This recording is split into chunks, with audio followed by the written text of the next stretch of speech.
That's it? Everybody at home on the phone, can you hear me? Yep. Yes, I can hear you. Okay, thank you. Are we ready with the cameras? Okay, we'll call the meeting to order. Good morning, everyone. Welcome to the St. Louis County Board meeting for October 13th already, October 13th, 2020. It's our privilege to be here in this beautiful 5th District. And I'll have Commissioner Musov speak shortly, but we'll do a moment of silence for victims of violence, foreign and domestic, and then we will go to the Pledge of Allegiance. Of course, we ask everyone to stand for the pledge. We'll take a moment of silence first.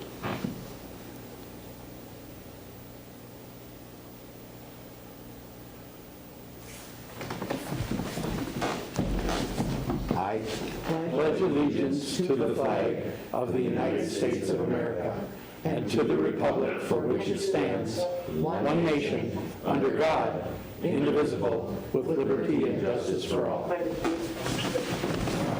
Thank you. Auditor Nielsen, would you do a roll call? Yeah, let me get the... Commissioner Jewell. Here. Commissioner Boyle. Here. Commissioner Olson. Here. Commissioner McDonald. Here. Commissioner Musaf. Here. Commissioner Nelson. Here. Commissioner Yugovich. Here. Thank you.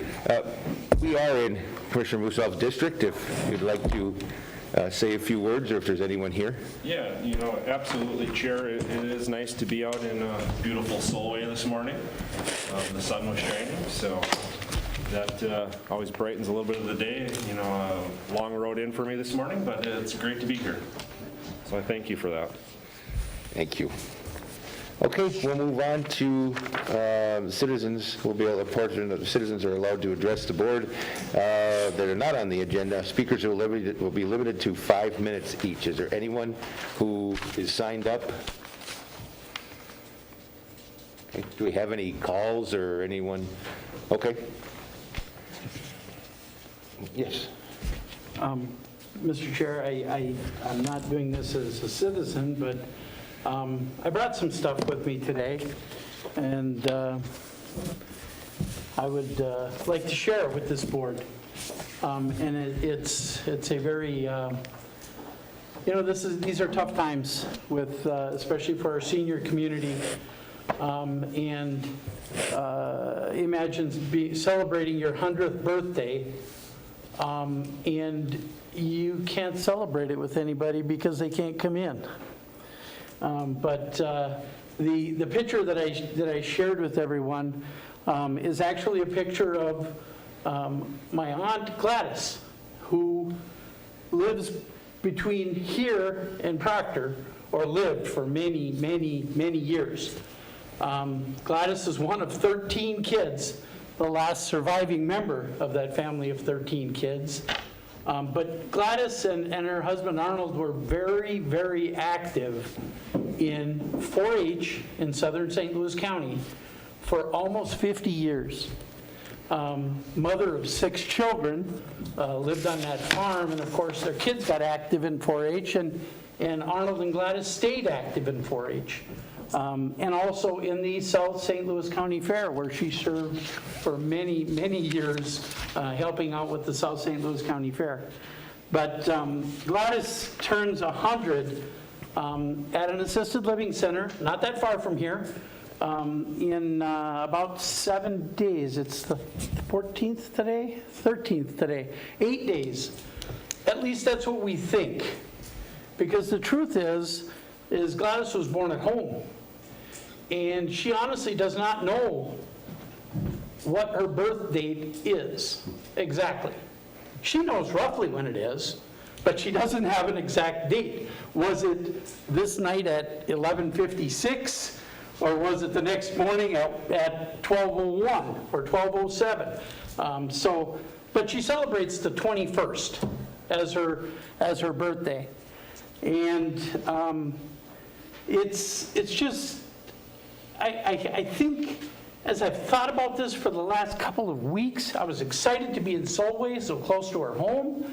Thank you, Commissioner Musoff, for bringing us out here. But, you know, I think of all of our seniors who are celebrating milestones, okay? Bringing in grandchildren and great-grandchildren into this world.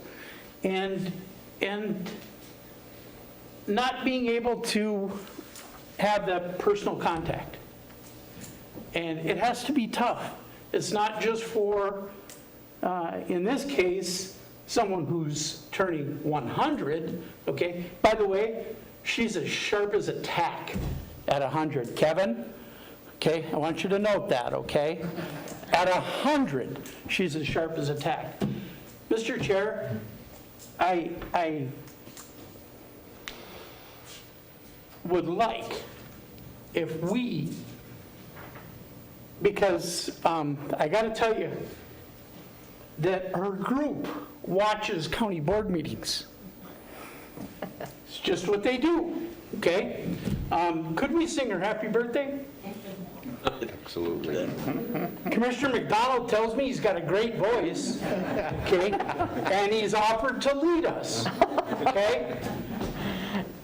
Please, could we? Commissioner McDonald says a lot of things. All right, everybody, here we go. And her name is Gladys. Happy birthday to you. Happy birthday to you. Happy birthday, dear Gladys. Happy birthday to you. And many more. Mr. Chair, board members, thank you so much. Thank you. Well, it's nice that someone watches the meetings and they can see that and maybe get a little smile for their day. And I have to admit, I was paying attention to Commissioner McDonald. You're not that bad. No, pretty good, pretty good. I'm an entertainer, I'm not a singer. Wow, I'm impressed. Thank you again for everyone for helping me with that. And happy birthday, Gladys. Okay. Next, items on the agenda or committee of the whole, citizens be allowed to address at the time. Motions on the floor, so everyone's aware, and we'll go right to consent agenda. So moved. Moved by, Support. Mr. Chair, Patrick, yes, yes, could we pull number 1 off with Health and Human Services? sure.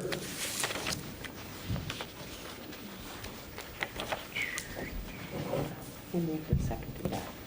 It was, I I made believe. the second. Okay, Okay, Keith and Paul and Keith. Okay.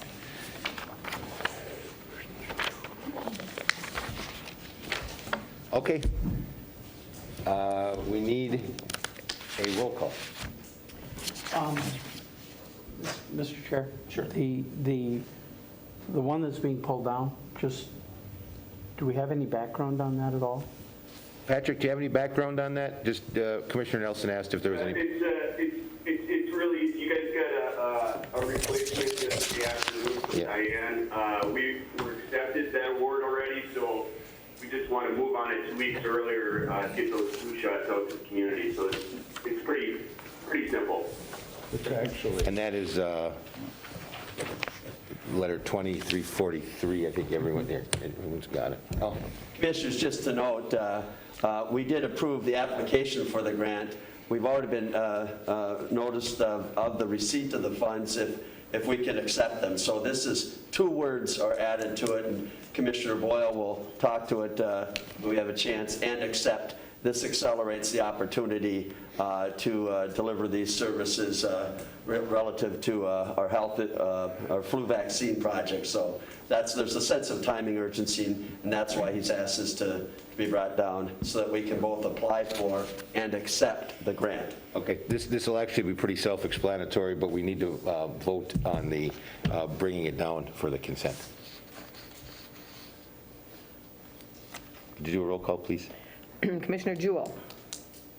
Excuse me, we're voting on consent, right? Yeah, bring it. Aye. Commissioner Boyle? Aye. Commissioner Olson? Aye. Commissioner McDonald? Aye. Commissioner Musoff? Aye. Commissioner Nelson? Aye. Commissioner Yukovich? Aye. Okay, so we'll go down to the regular agenda. We'll put that, can we do it right away? That's everybody? Sure. Okay. Board Letter 20-343, it's a Health and Human Services Committee consent. So is there a motion? I'll move it, Mike. Okay, motion by Boyle. Is there a second? Second. Second by Jewell. And we'll have framing by Mr. Gray. It's actually pretty well. Yeah, thank you, Chair Jugovich and Commissioners, and I know that Commissioner Boyle wants to speak to it briefly, but as I noted in response to Commissioner Nelson, this replacement resolution is exactly the same, except that it allows us to both apply for and accept the grant. This accelerates the ability to deliver these vaccination to our targeted populations within St. Louis County earlier. So the fact that we could have a 2-week lead time as opposed to bringing back the acceptance as per our normal policy in 2 weeks and then a week later, so essentially we lose a month, and we wanted to make sure that we could take advantage of, from a timeline standpoint, of these funding for flu vaccinations for our underserved populations in St. Louis County. I'll turn it back to you and to Commissioner Boyle. Does anyone have any comments or questions? Commissioner Nelson. Question, if I may, Mr. Chair, from Linnea. Linnea, when do we anticipate being able to deliver this into the community? Chair Boyle, Commissioner Nelson, we will be doing it soon this fall. We will be two things that are very timely with the coronavirus. First of all, as you know, we're doing mobile coronavirus testing that's coming out of our CARES funding. And so in certain high vulnerability populations, we will be doing flu vaccinations in conjunction with coronavirus testing in community sites. So that is all moving forward. And then second, as you know, with the coronavirus, we will have a responsibility for vaccinating. And so it really helps us start to identify some key populations that we're going to have to really prioritize for that coronavirus vaccination. So two key pieces related to the pandemic. Yep. Very good. Thank you, Mr. Chair. Thank you. Patrick, did you have? Boyle there. Yeah. I would do the amendment then. That just basically says authorize and accept the application for grant funding. I'll make that as an amendment. Is that okay with the? And Support from Commissioner Olson? I believe we got, yes, I think that was Commissioner Olson. Just to acknowledge that the replacement resolution in front of you adds those two words so it's properly updated. As we've learned, it's always easier to refer to the written word than it is to voice an amendment sometimes. So Commissioner Boyle has reviewed this with Director Mersch, and the only change is the two words where it says "and accept" after to apply. Mr. Chair, point of order. Yes. Commissioner Boyle, I assume you moved the replacement resolution, correct?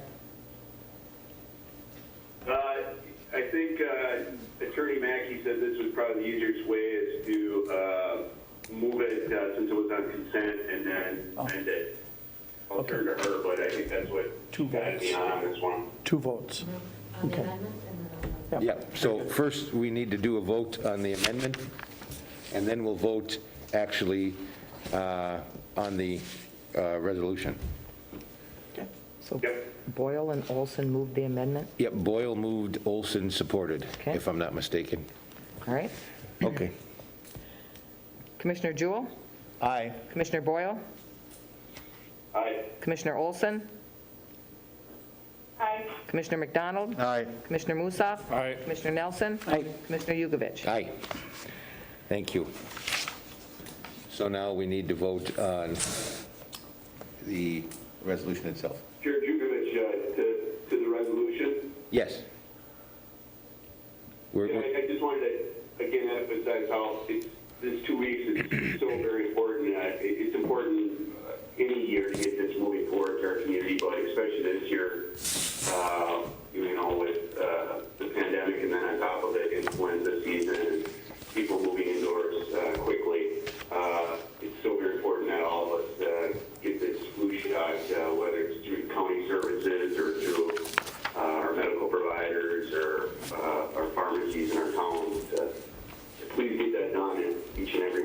to help out with this.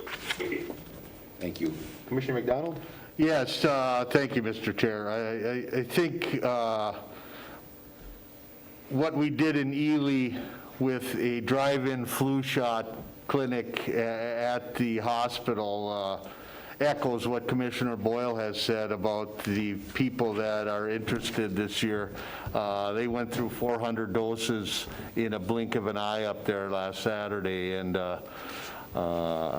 ran out actually, and have another one coming up here towards the end of October. But people are looking for the vaccine, to get the flu shot vaccine, and this expediting the process, I think, is huge.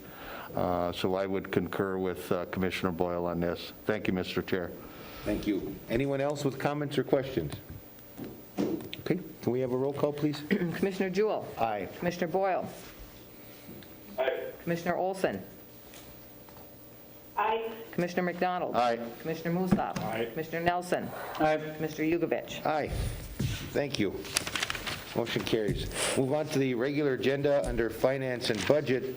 We have support for the establishment of a film industry incentive program. It was moved without recommendation. So we are back here, and I think we've had a little bit of time to absorb. We've had some information presented, but I think we have some visitors that would like to come up and speak to us a little bit, if I'm not mistaken. One of you, three, whatever you want to do.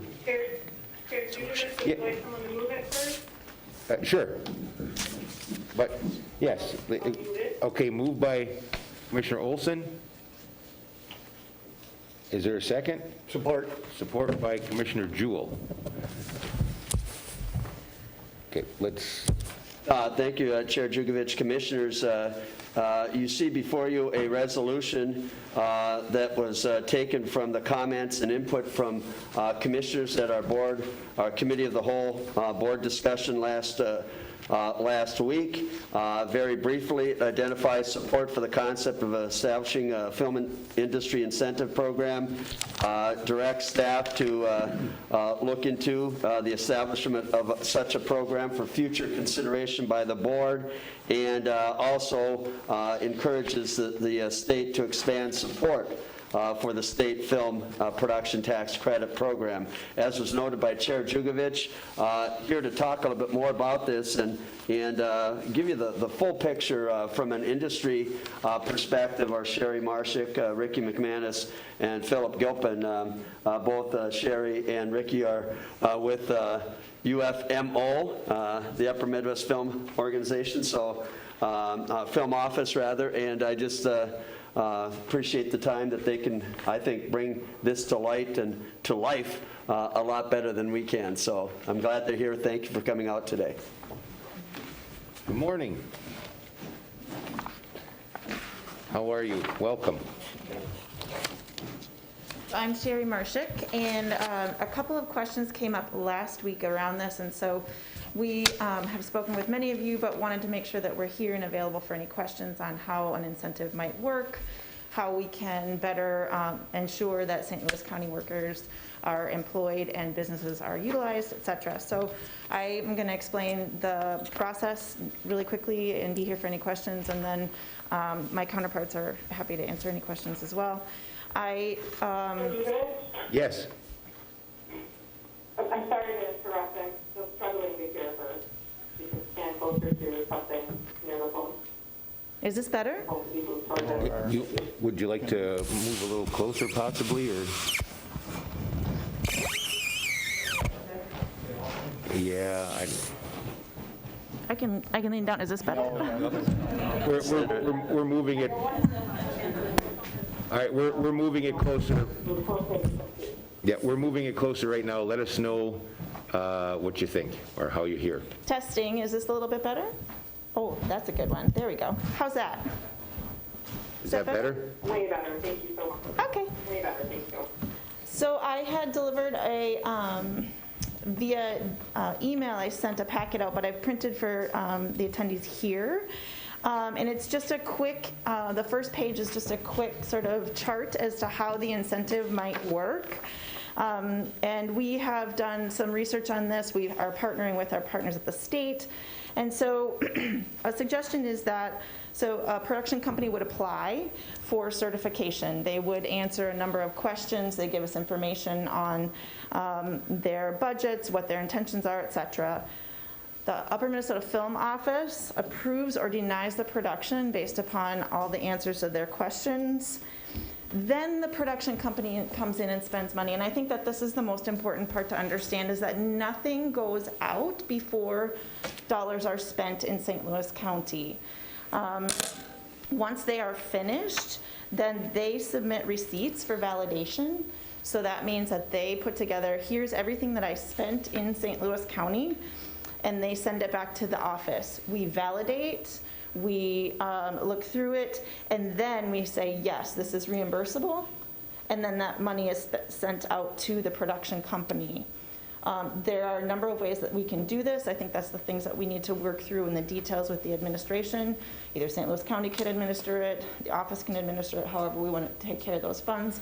Our duty is to administer the funds and to steward those funds as they are seen fit for economic development in the county. Is there any questions about that? Anyone at home with questions? Okay. Hi, Ricky. Hello. Thank you, Commissioner Jugovich and commissioners. Can you hear me okay? Wonderful. First of all, I have to say thank you so much for participating in this and for being such wonderful leaders. We, since last Tuesday, I think it was, I've been getting a lot of phone calls. People are saying, oh, I've got a movie I'm shooting right now in New York. And the gentleman he's from St. Louis County, left when he was 5 years old, has been in the industry, is shooting something with Liam Neeson right now in New York and Vanessa Redgrave. And he said, I'm bringing projects back to Minnesota now. So it's phone calls like that that I think is so exciting. One thing I want to really stress, and there's a reason why this is in red, it's because it says no reimbursements will ever pay for non-St. Louis County workers. St. Louis County reimbursements are only for St. Louis County workers and expenses. So it's all staying here. And how do we get more St. Louis County workers on the job? Productions need experienced local crew. And when a film company comes in, they want as many local crew as possible, because otherwise it's more expensive for them. They have to pay for per diem, lodging, transportation, meals, whereas if they can hire local workers, they don't have that cost. So that is what they want. They want as much local workers as possible. And we need to build the experienced crew base. The only way to gain experience for them is to work in this industry. The only way to work in this industry is to attract productions. The only way to attract productions is by incentives. And so that's kind of where we're at, and people are very excited about this potential.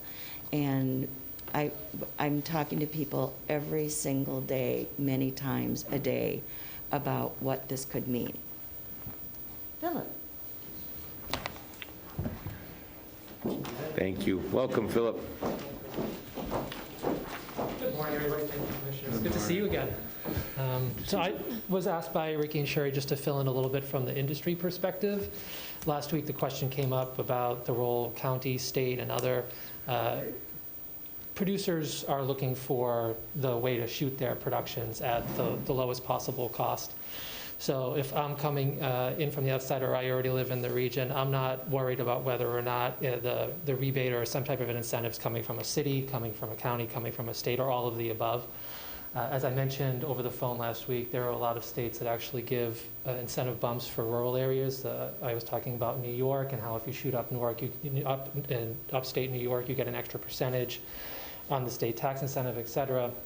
So with St. Louis County taking the lead on this and the state doing the larger tax incentive program next year, St. Louis County will actually be in a position where people coming into Minnesota will be looking, oh, I can get an extra extra incentive for shooting up north.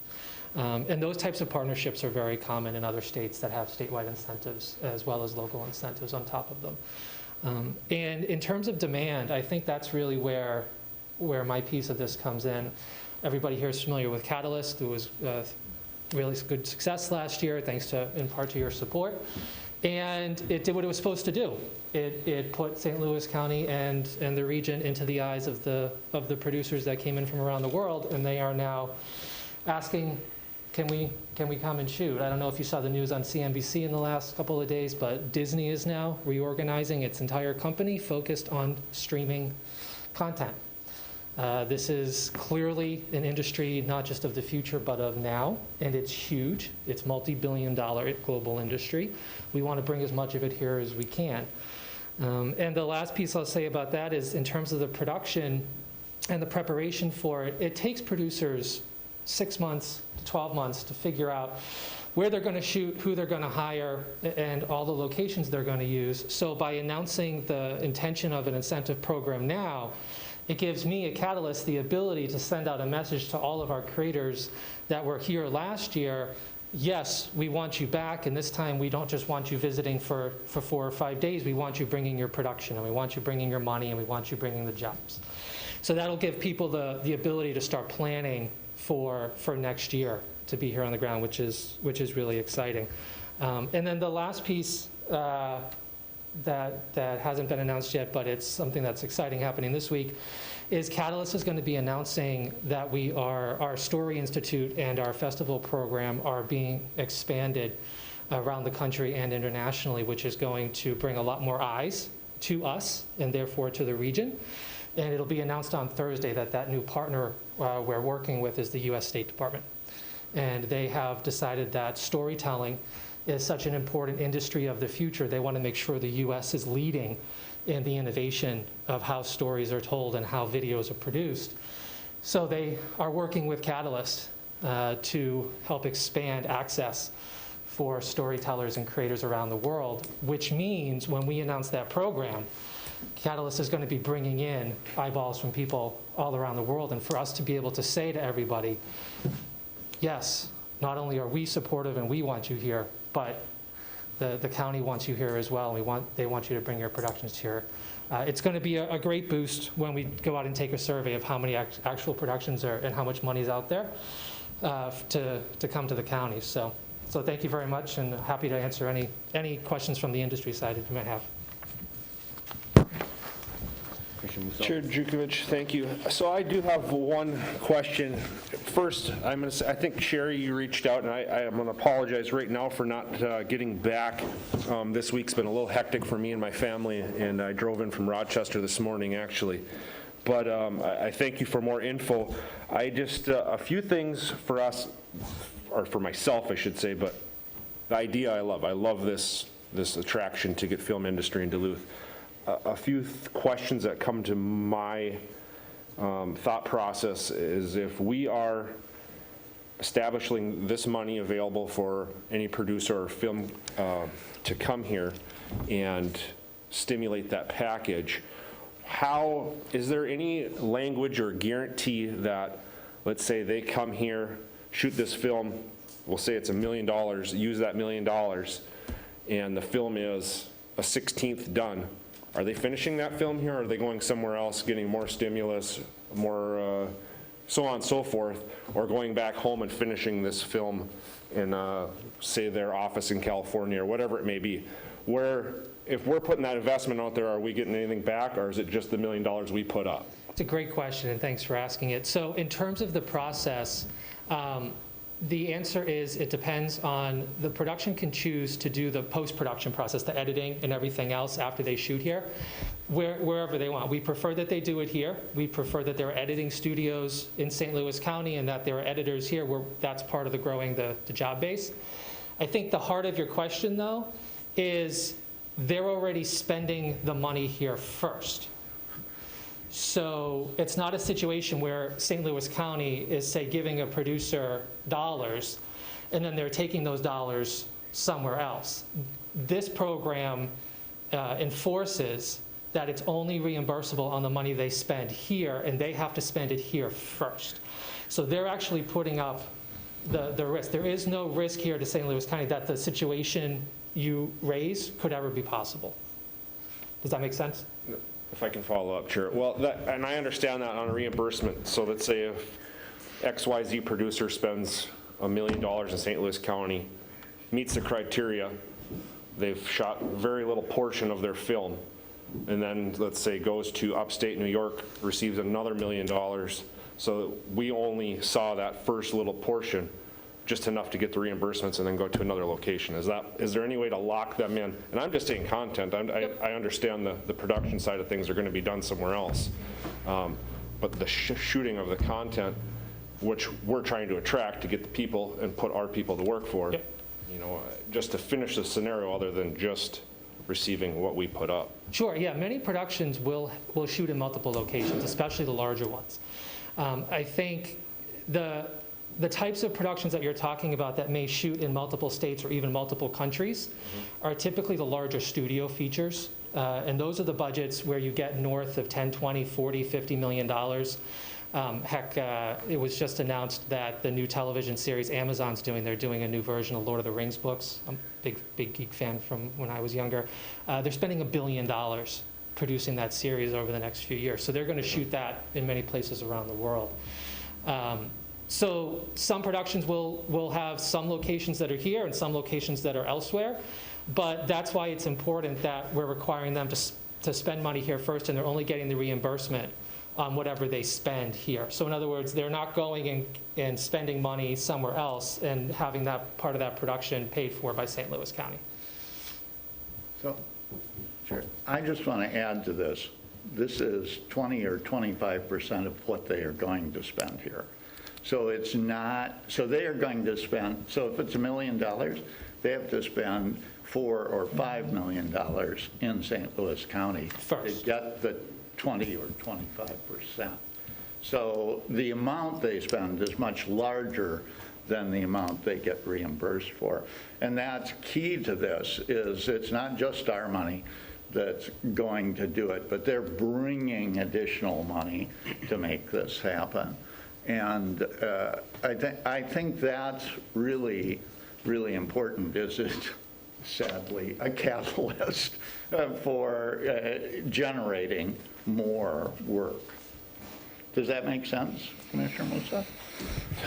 I guess if I may, Chair, yes and no. What is there a language that says that we're have a guarantee of $4 or $5 million spent anywhere, or is this? Yeah, that's exactly it. As long as there's language there, I support moving forward with this. There's a lot there that shows me that there's no guarantee to that money, you know? Yeah, no, that's actually the way that we've spoken with administration about writing the program, is they are required to spend that money here first. Okay.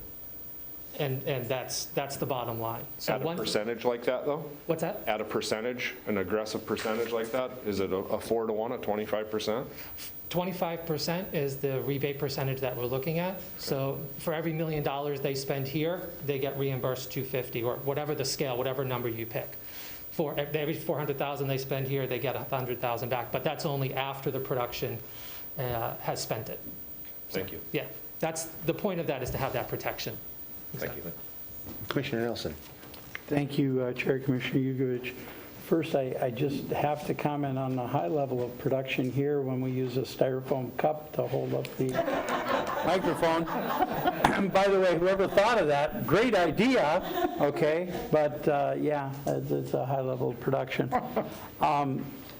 Mr. Chair, I guess the one thing I do want to say, no matter which way this board votes on this, some of the discussions I've had this past week with area filmmakers and others, I want everyone to be very, very clear and understand that these monies that we have set aside are economic development dollars that come from our land department. They come from timber management. They come from mining. That's where they come from. And it is important that everybody understand that money does grow on trees in northeastern Minnesota. and we do dig up wealth from under the ground in northeastern Minnesota. But this film industry, a couple of the comments were that this would somehow replace jobs that were being lost within mining or that are never going to come because they don't support additional mining jobs. And that is just never, ever, ever going to be the case. I support bringing films to this area. I've seen what films can do in terms of generating economic dollars into a community. I watched closely as one film was filmed largely on the Iron Range, and I was impressed with the amount of money that was brought in that production. But it is so important.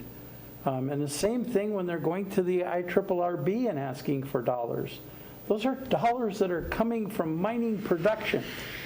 So understand, if you're accepting mining production dollars, there comes with that a responsibility to understand the economy of this region and to understand that this is our way of life up here. And I have to put that message out there, Mr. Chair, because if there's a misconception that somehow these dollars fell down from heaven up above, they did not. They did not. Thank you, Mr. Chair. Thank you. Anyone else? Commissioner Jewell? Jugovich, you and I and Commissioner Olson. Excuse me, Chair Jugovich, I'm sorry to interrupt you again. It's just really, I can't hear people on. I could hear Commissioner Nelson just fine, but Commissioner Jewell and Commissioner Meesoff are hard. So, I just want to make sure I catch what everyone's It's up there now. Okay, we'll work on it and see if we can't get. I'll talk louder, Beth. Can you hear me? Hang on, That's a lot better. Oh, this will be better. So the three of us joined the Speaker of the House, Representative Liz Lagarde, and others in going out to LA and meeting with a variety of folks that Philip put together to meet. And one of the things I think, speaking for myself, but I think was true for all of us, is how interested people were in new places they could do films, and how Minnesota was of particular interest for a variety of reasons, and northeastern Minnesota in particular. But the problem is that the companies don't go where there aren't incentives. And this is just a business kind of a thing. But if you look at the places where incentives are in place, millions of dollars flow into those places. And wouldn't it be nice if St. Louis County had that happening instead of it going to Atlanta, or to my, I don't know if it's irritation, but I learned when we talked to Disney on the last day that they had a production that they wanted to come to northeastern Minnesota, and because there was no incentive, they sent it to Portland, Oregon. There's a big difference between Portland and northeastern Minnesota, both in the kind of assets they have and also the beauty of the scenery and so on. So I'd love for us to be getting that Disney movie and be the people who do it. And the last thing I'd say is that I participated now 30 years ago as an extra. I thought it would really be fun in Iron Will. And Ricky was around for that. And it brought so much money to Duluth, to Two Harbors, to Floodwood, to Meadowland. It was amazing the amount of money that flowed in. for that production. And Commissioner Musaf, they did all the pictures of the actual dog sledding in New Mexico. So we got a lot, and then they went off to New Mexico to film but it was because we didn't have any snow. So you can't do dog sledding filming without snow. But for us, it was just a wonderful experience, great amount of money, and people noticed us up here. So that's my piece about it. I think, as Commissioner Olson said last week, it'd be great if we led and others, the state and others followed. Commissioner Olson or Boyle, I just don't want to miss you. Did you have any comments or questions? Jugovich is supposed to make a comment. Yes. Thank you, Chair. I just wanted to reiterate, I think this is a great opportunity for us here in St. Louis County to support our local businesses, small businesses, to support local jobs and local job creation. We have an opportunity here to build another industry. We have, many solid industries in our area, but we have the opportunity to build an additional industry here by adding to, besides just filming, what can happen here. I mean, we can add post-production, we can add a number of resources as we build this industry that will create new jobs and new things that people can do. It will be reasons for our kids to stay here and work here and live here, because there'll be another industry for them to learn about and work in. And so I think it's just essential that if we're thinking about what I hear kind of people in this area talk about, and what I want too, is we want to be able to build industries that keep our kids here, that keep money flowing in, that provide diversity and the ability for lots of people to make a good living. And so that's what I see this as an opportunity for. I just appreciate all the great work that's been done by the film office, the work of Sherry and Ricky, and the work of Philip, of course, with Catalyst. I think you showed us a vision when we went to go visit the studios, and we've been watching that vision come true. We watched it come true with the Catalyst Festival and everyone who came here, and now we're watching it again with this support that we're going to have with the state office as well. And so I think that just thank you for that vision and giving us something to look forward to and to work on, and I'm very eager to support this, and just thankful for the board that they've taken the last week to pay closer attention to it and get some other questions answered. Thank you. Thank you.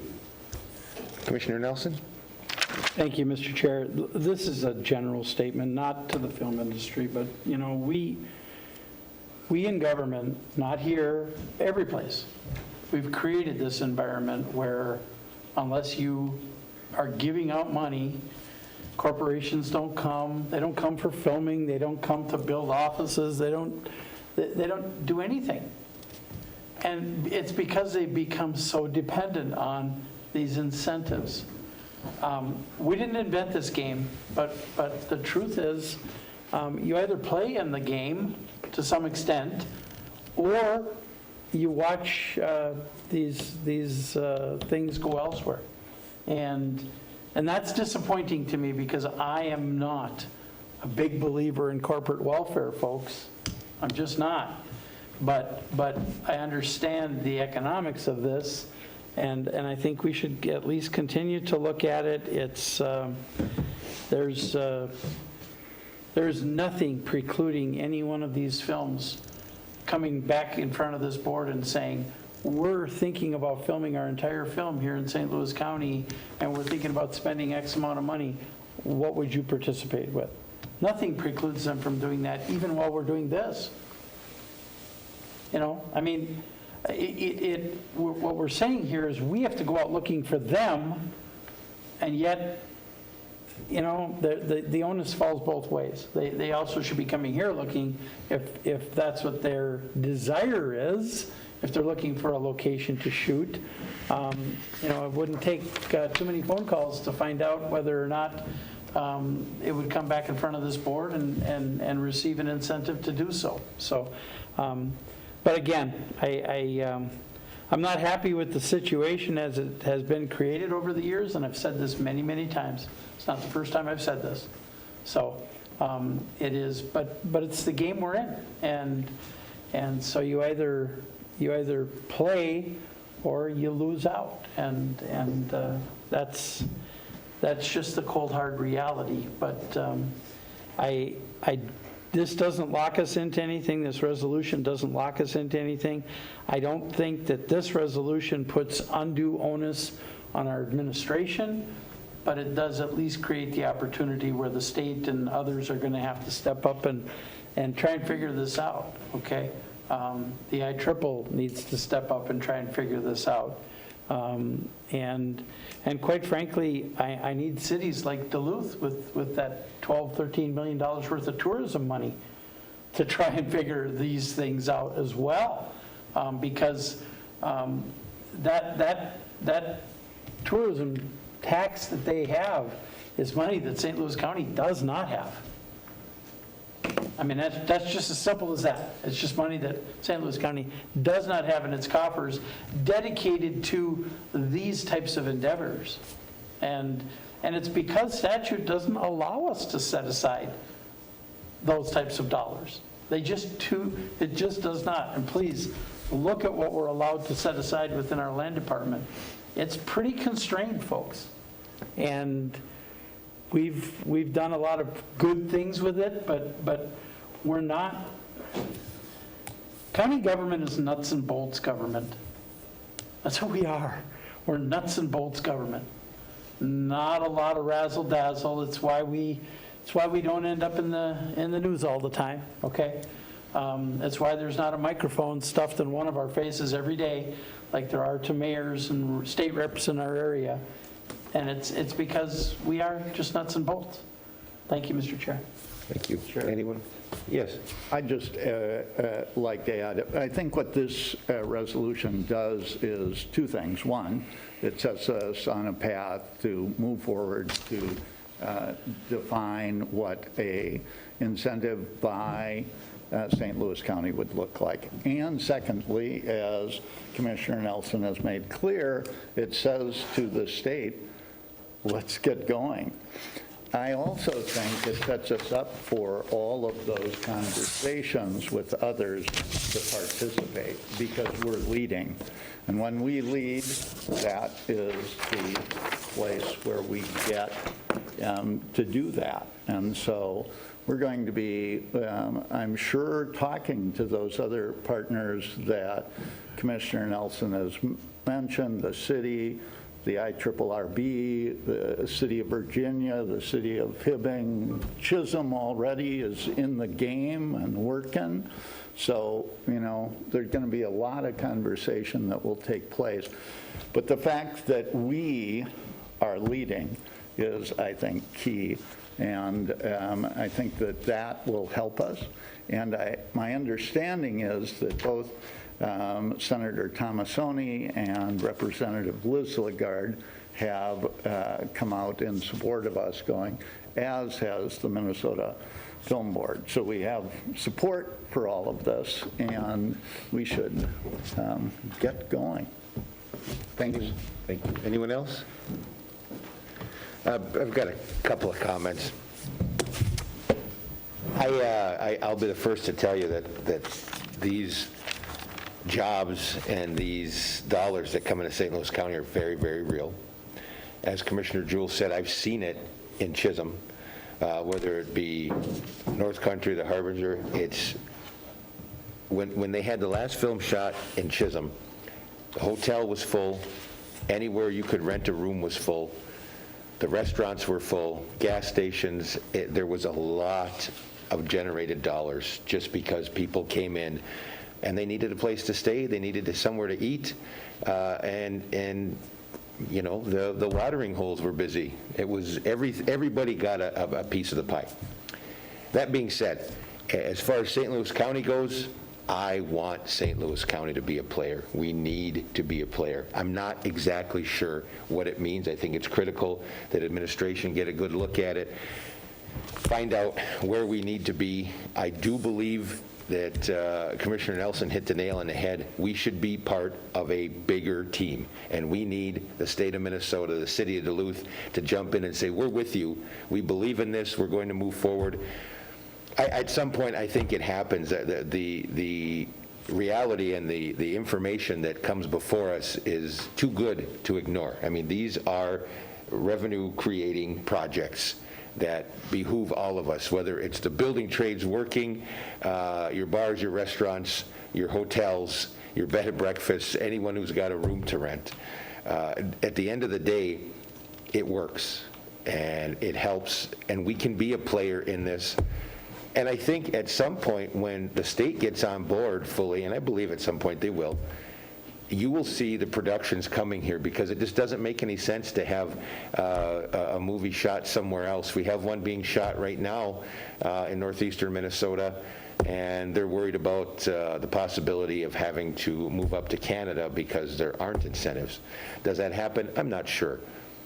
But if you're going to tell a story about northeastern Minnesota, and I'll use this, it came from one of the gentlemen I spoke to that has close ties to the movie. It's an hour and a half to 2 hour informational, commercial, what have you, about our area. And I think it's healthy. I think it's great to have these things. So I want St. Louis County to be a player. I don't know about amounts. Maybe we could try a pilot, but I'd really like to see us be at the forefront to say, we're willing to play. What do we need to do to attract? And if you do come here, what does that mean afterwards? Because that's where it really gets interesting, where if we put some money forth to show what they spent in total. The receipts in Chisholm were out of this world. I mean, we haven't had a time like that in a small community where everything was full, unless it's a class reunion or something to that degree, where you have all these people coming in. So I'm all in. I definitely want administration to take a look at it. I don't know what it looks like. I know that the dollar amount was thrown out at $1 million. I don't know about that. I just need to see something where administration's had the opportunity to go over it, find out where we're at dollar-wise, and come back with something that we can all, grab a hold of and say, yeah, this is good, we can move forward with this. So I support it. I want to see something happen, and I know administration's going to take a long, hard look and try and come up with some facts, figures, and get back to us. Anything else? Okay, and we had a motion in a second right there. So can we have a roll call? That was a while ago. Olson and Jewell, yep, okay. Yeah, okay. Roll call. All right, Commissioner Jewell. Aye. Commissioner Boyle. Aye. Commissioner Olson.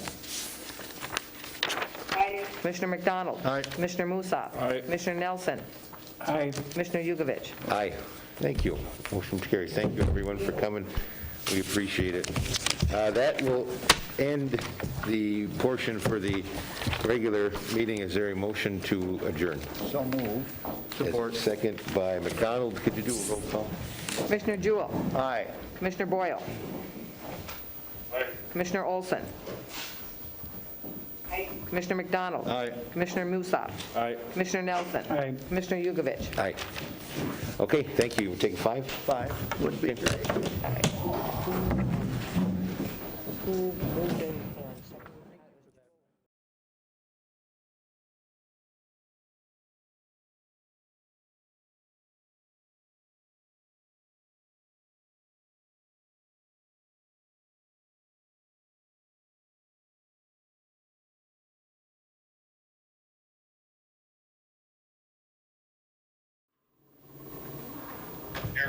Commissioner Olson?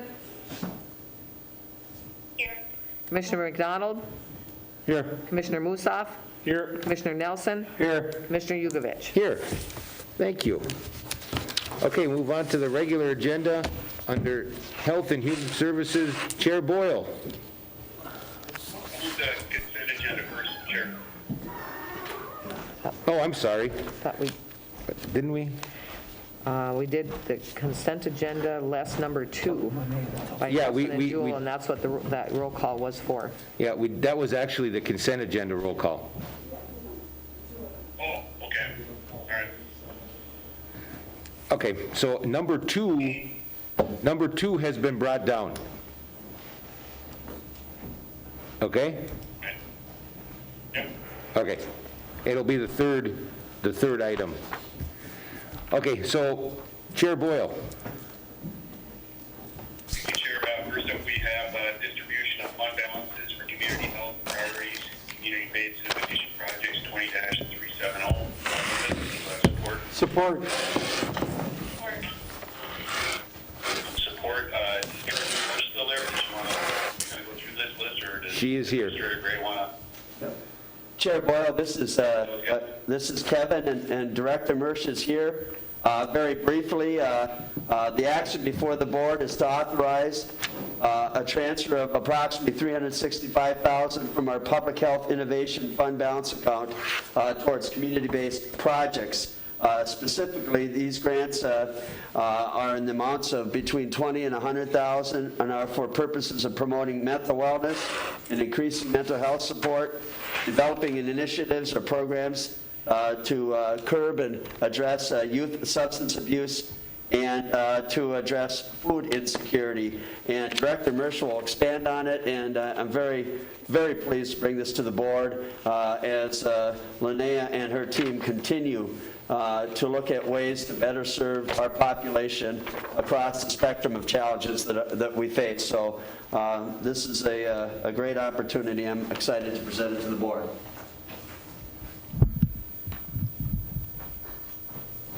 Hello. You want to add anything? Sure, Commissioner Boyle, thank you.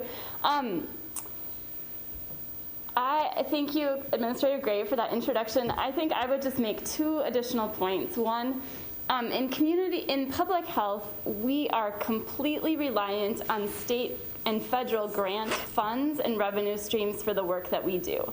And so we are required every 3 years to do these community needs assessments where we work. Those of you who have been serving on Commissioner Jugovich's mental health and chemical dependency subcommittee know our community health needs assessment process with all of our health systems. We do a separate one in the Duluth area and a separate one across our Iron Range, actually 6 separate ones in northern St. Louis County to work with each health system and community.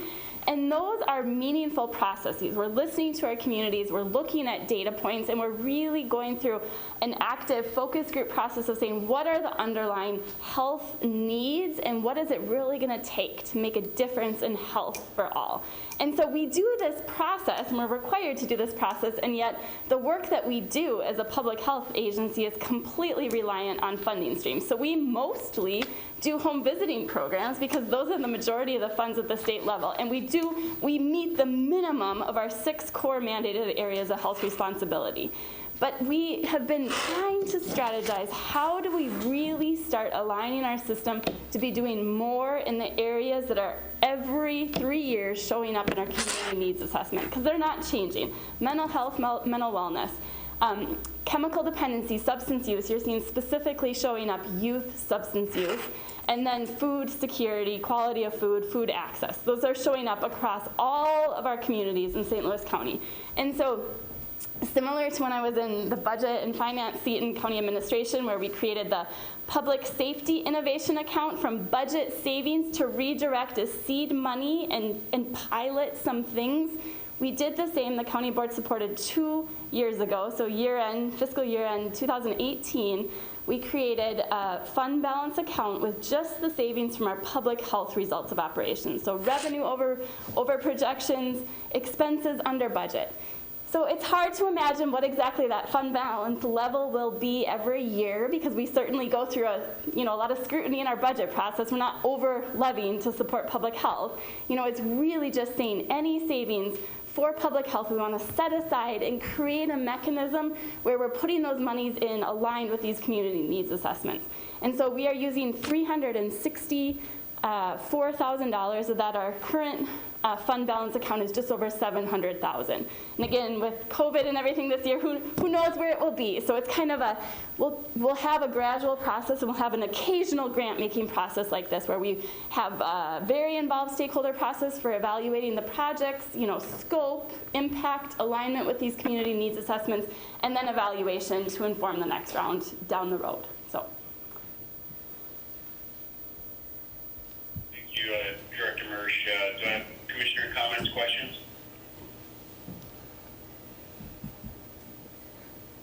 Hearing none.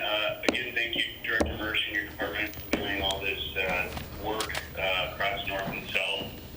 You look at the partners we're lined up with, and can't feel good about it. Nothing will. I think this is being aggressive, much like we were on the economic front during the regular meeting, economic development front. I think on the health and human services, this is being proactive and driving hard on these three big issues that are in front of us. So hopefully it pays dividends in the future, and I have a lot of trust in Director Mersch and her leadership. Any other comments, questions? If none, can we get a roll call, please? Commissioner Jewell. Commissioner Boyle. Aye. Commissioner Olson. Aye. Commissioner McDonald. Aye. Commissioner Musaf. Aye. Commissioner Nelson. Aye. Commissioner Yugovich. Aye, motion passes. Thank you. Back to you, Chair. Do you Okay. want to get his vote? Frank, Commissioner Jewell, we just had the vote on the distribution of fund balance. How would you have voted, or how do you vote? An aye. Okay, thank you. All right, thank My you. apologies. I have been trying to get a hold of this person for a week, and they called. So All right, and then next under Central Management Intergovernmental, we have Chair Jewell. So I have one item. It is the memorandum of understanding and participation agreements for the Teamsters Council Health and Welfare Fund. It includes both the health care, but also dental care. I would move it. Is there a second? I'll second. Seconded by Commissioner Jugovich, and I'd look to administration to frame it. Thank you, Chair Jewell and Commissioners. The action before the board is a request to approve the memorandum of understanding with employees of our public works maintenance divisions that are represented by Teamsters Local 320. It modifies insurance eligibility in certain sections and authorizes the execution of participation agreements consistent with the bargaining outcomes and agreements of our 20 through 2022 labor agreements with Teamsters Local 320. Director Gottschalk is on the line as well if there are questions, but this ensures that, one, the discussions that were the result of our bargaining agreements are followed through. Two, that any participation by St. Louis County with health insurance now being requested to be provided through a Teamsters to their own members beginning January 1st, 2021 will be consistent with any contributions that we provide currently as part of our commitment to health care for employees of St. Louis County. So this is just to highlight that we have received formal notification consistent with our bargaining of their intent to move Teamster member participants to their own health and dental insurance plans. And this identifies that and makes sure that any contributions to said plan are consistent with the standards we have for all employees at St. Louis County. With your permission, Chair Jewell, I turn it over to Director Gottschalk to elaborate a bit more. But this is something that we want to proceed on consistent with the bargaining outcome and the advance notice given us by the Teamsters Local 320. Great. Director Gottschalk. Are you there? Mr. Chair, Commissioner Jewell, and Commissioner Jim Gottschall, Director of HR and Administration. As Administrator Gray reported to you, today's action before the board is really, it's more of a housekeeping item. We have agreed to, in concept, everything that has been discussed and brought forward to you today. Item 1 is the memorandum of understanding that addresses the insurance eligibility. So there were still some gray areas at the time that the collective bargaining agreement was settled back in January. And at that time, we did not realize that the Joint Council 32 Teamsters Health and Welfare Insurance Program required an insurance contribution, not only that's consistent with the first month of coverage for new hires, but they actually require an insurance contribution for the month prior to their first month of coverage. And because that would exceed what's normally provided for employees covered by this unit for the county self-insured plan, that would exceed the contribution. That was not agreed to. As such, the unit requested that we push back the eligibility 1 month so the premium contributions do not exceed what we already paid for these employees when they joined the county's self-insured health plan. So that was the first piece on the MOU with respect to the health insurance eligibility. Also, the dental insurance, because it is bundled into the same coverage, normally the eligibility would be provided after the completion of 6 full calendar months. Because this coverage will be provided after the completion of 2 full calendar months, we needed to modify the insurance eligibility. It still does not require a premium contribution prior to the completion of 6 full calendar months, but we just needed to modify the collective bargaining agreement language with respect to insurance eligibility for the medical and the dental coverage, just so we have authority for both those items. The other 2 pieces are participation agreements with the trustee agreement for the Joint Council 32 Health and Welfare Fund. The trustees would require these documents to be agreed to by any unit and employer that joins the trust. So as such, St. Louis County Attorney's Office, Human Resources, worked with the insurance provider and their board of trustees to come to an agreement on the terms. This is consistent with the contribution levels for our own plan. There's nothing that exceeds what we already do. And there's one participation agreement for the participation of the plan, and there's a separate participation agreement for the healthcare savings account. As you recall, there is the contribution to a healthcare savings account of $46.62.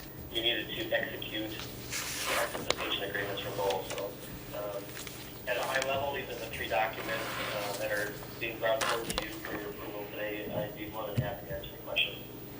Are there any questions for Jim? I see none. Thank you, Jim. Are there any comments about this resolution or questions? I will just say one thing. I obviously have made the motion in support. This is a union negotiated settlement, which the Teamsters negotiator and the Teamsters themselves were in support of. It has concerned me that we may have employees who are not happy with the end result after it gets implemented. And I hope that's not true, but there's some concern on my part about that, and has been since we settled this contract. But that's what negotiation is about, and we'll move forward and make these changes so that people have their health care as they negotiated for. Hearing nothing else, Nancy, can you take the roll? Commissioner Jewell. Aye. Commissioner Boyle. Aye. Commissioner Olson. Aye. Commissioner McDonald. Aye. Commissioner Musaf. Aye. Commissioner Nelson. Commissioner Yugovich. Aye. That is all I have, Chair Jugovich. Thank you. And then the item that was brought down is under Finance with Chair Nelson. Thank you, Chair Commissioner Yugovich. We have one item under Finance and Budget, the sale of the Linden Grove Public Works facility. And Commissioner McDonald? So moved. Moved by Commissioner McDonald. I'll support that. And I will look to Administrator Gray. Thank you, Chair Nelson. Commissioners, the action before the board is to authorize the sale of our Public Works, our former Public Works facility located in Linden Grove pursuant to the requirements of statute. And that time for establishing the bid to afford people to be aware and for us to advertise the sale for consideration, bid consideration on Tuesday, December 15th, 2020. I'm sure many of you are aware of the Linden Grove facility. After much work and looking at possible use or reuse for that, upon completion of our new facility in Cook, it was deemed that this property would be considered or classified as surplus. I would say that Director Faldesy and his team have looked very closely at what, if anything, we need for that facility, and the recommendation from Public Works is as well that we proceed to authorize property management assistance county fee land and property to offer the sale of this facility to the public. So again, the action before the board is to authorize the sale and to note that the time frame for bid consideration is set for Tuesday, December 15th. The minimum value, by the way, of the bid, I believe, is $330,000 for this property. So that would be a minimum bid. And this is consistent with our sale of fee land properties in the county. So that's where we're at this point, and we look forward to your discussion and feedback. Thank you. Thank you, Administrator Gray. Commissioners' comments on this? Commissioner McDonald. Thank you, Chair Nelson. I have had some inquiries regarding this property. As most of you know, it is in a very unique location, and we have totally stepped away from that. I know some people were wondering if we still used some of that last winter with Public Works, but we have totally stepped away from that, and it is a facility now that could be unique for somebody business-wise, and hopefully that we do get some competitive bids coming out for this facility, and look forward to seeing those on the 15th of December. Thank you, Mr. Chair. Thank you, Commissioner McDonald. The reason that I pulled this down is I wanted to make one point that I mean, this board, this is a unique facility out in a very rural part of St. Louis County. And, you know, were we to have the right business present a plan to create some jobs in that area of the county? I'm not talking about a business that's moving from another area to there, but I'm talking about somebody who would be relocating here to St. Louis County or locating here in St. Louis County, that I would absolutely entertain some sort of an economic stimulus that would help them. Keeping Public Works whole, never letting Public Works lose anything, but because this is a unique location, it's not something that quite frankly, I believe in all my years on the board, we've had one other opportunity like this that was in Duluth, where we sold a old county building and it became a business structure, and my recollection is that we we were a partner in parts and pieces of that, and I want to make sure that we at least put that out there to the public that, you know, if there's somebody looking to relocate here in St. Louis County and Linden Grove on a great facility, that we would at least have that conversation to see if there's opportunities there to create some economic development as well. And that's the reason for pulling it down. Obviously has some real value, and that value is being counted on by Public Works to offset some of the additional costs that we've incurred in Cook that, quite frankly, were not part of the budget, that needed to be done, and so this is to offset some of that. But again, it's a unique spot where a chance for economic development, I think, is absolutely possible, just given the location and the facility that's in that location. So with that, any further comments on the sale of the Linden Grove facility? Seeing none, Auditor Nielsen, would you please take the roll? Commissioner Jewell. Aye. Commissioner Boyle. Aye. Commissioner Olson. Aye. Commissioner McDonald. Aye. Commissioner Musaf. Aye. Commissioner Nelson. Aye. Commissioner Yugovich. Aye.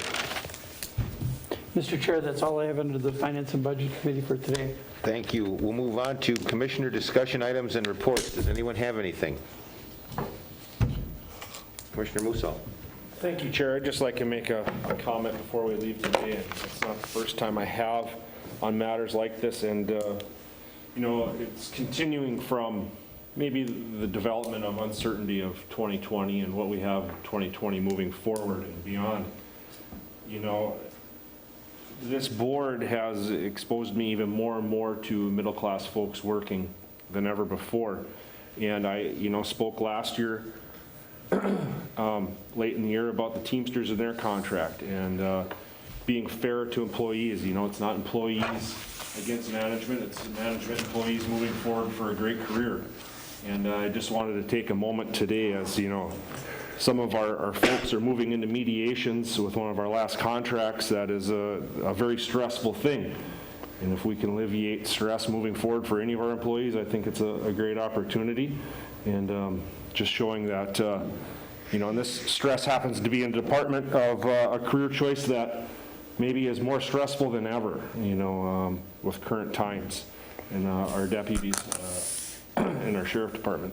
So I just wanted to mention that, I hope that we work well with our deputies and make sure that we have a good, attractive career choice for them. And that's all I really wanted to add before we close today. Thank you. Anyone else? Okay, motion to adjourn. Yeah, wait, yep. At home, I heard Commissioner Boyle and then Commissioner Olson. Hey, we're still on for a workshop next Tuesday? I don't even know what the workshop is regarding, to be honest, so I don't know what's going on, to be honest with you. Commissioners, Chair Boyle, the tentative plan is yes to hold the date for next week. We're pulling the agenda together as we speak. We want to make sure it's a constructive agenda, and that given workload and time demands for so many of our department heads, that we have a concrete agenda. We will make sure that by end of day yesterday, or tomorrow rather, that we'll have some feedback. We also want to reach out to a couple of commissioners on selected topics. So at this time, it's a tentative yes, but we want to make sure that it's an informed and constructive agenda. Thanks for hanging in there with us, and we'll give you the alert by end of day tomorrow. I don't know if I will be able to attend, but I would, if we can maybe push it out, but obviously the needs of the many are more important than the needs of the few. So in any event, Commissioner Olson first. Commissioner Olson?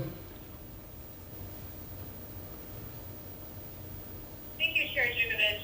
I just wanted to just say a few words about, we saw a letter come out from superintendents throughout northeastern Minnesota, speaking to the spiking numbers of COVID and the fact that task having on our local schools, having to switch from in-person to hybrid or from hybrid to completely distance learning. You know, we've seen, there's an article in the paper today about St. Luke's having 100 people out in quarantine, and that is impacting their cardiac unit in particular, kind of decimated the number of people that are there to respond to people having a medical emergency. And so I just wanted to say a couple of things. I wanted to say, one, just to the public, you know, please just keep diligent and wear your masks and do social distancing and take all the advice of the public health officials going forward. You know, we want to keep people being able to see each other and kids in school as possible, and we want to keep some interaction among people for everyone's mental health. But we can't do it if people's physical health is in danger and we're not keeping diligent on our own public health guidelines. So it's been a long time. It's tiring. People are getting exhausted, but we need to keep doing it. And also that we've got, you know, people working from home. We've got kids in online school. We had a recent story about teachers looking at quitting because of the mental health and physical health stress of trying to have school during a pandemic. And so, you know, yet the majority of this board continues to make the decision to have meetings that require and mandate constituents to participate in person and not have another way to attend meetings or participate. So for all of those people who are quarantined because of COVID, if they were exposed to someone, or maybe they had a test that was positive, to everybody who's having to work from home or having to stay home because their kids are in online school, to all of the, you know, all the people with health conditions that are taking precautions for their own personal safety, you know, our friends and family members that are doing that, all of those people are unable to participate in our meetings. And so I think that it's a disservice to the constituencies we serve, but I also understand I'm on the losing end of that vote. But I really think it's important that the public understands that we do not all agree. Thank you. Commissioner Nelson. Thank you, Mr. Chair. Mr. Chair, I would urge us as a board to move the board workshop from next Tuesday to a later date. I don't think there's anything that's that time sensitive. I look to the fact that you are possibly going to be gone. I possibly will be gone.